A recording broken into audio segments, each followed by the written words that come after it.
And amid a soaring number of COVID cases, many children returned to school today after the holiday break. Here in the city, new Mayor Eric Adams says his administration has no plans to convert to remote learning, pointing to the low transmission rate in classrooms. CBS News' John Diaz joins us live from school in the South Bronx with the very latest this noon. John?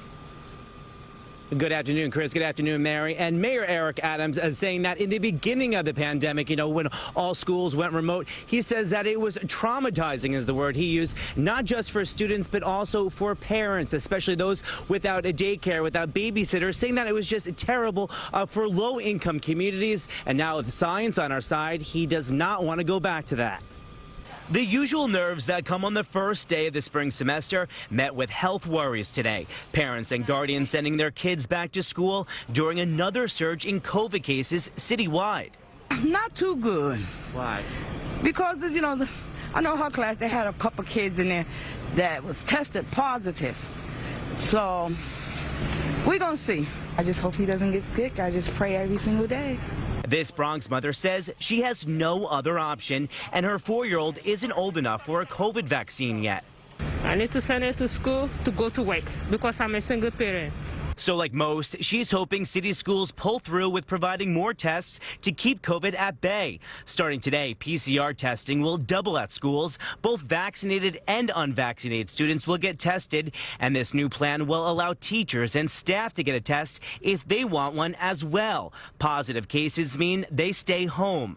Millions of tests have been sent out citywide. We place test kits in every school in the Department of Education. Mayor Eric Adams was in the Bronx to greet kids on their first day back, standing firm schools won't shut down or go remote. We want to be extremely clear. The safest place for our children is in a school building. In the school, less than 1% of children are infected. At home, over 15%. Today, New York City Schools Chancellor announced a new COVID command center for all staff to report pandemic-related issues, including problems with testing and lack of staff. All indications are that we're in a pretty good place right now. We'll be prepared to make whatever adjustments are needed.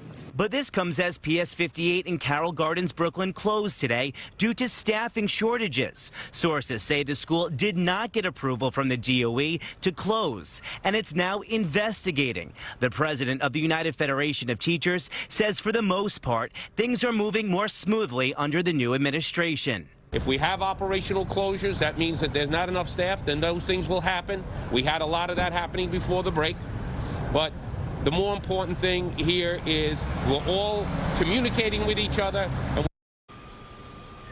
Now, when it comes to that Brooklyn school closing, Mayor Eric Adams is saying that sometimes things slip through the crack, and right now they are working on it. And as for testing, he actually wants to mandate testing in schools. He says instead of making it, having consent from parents. However, though, that type of mandate, he says, has to come from the governor. And right now they are making sure they have enough supply to actually make that happen.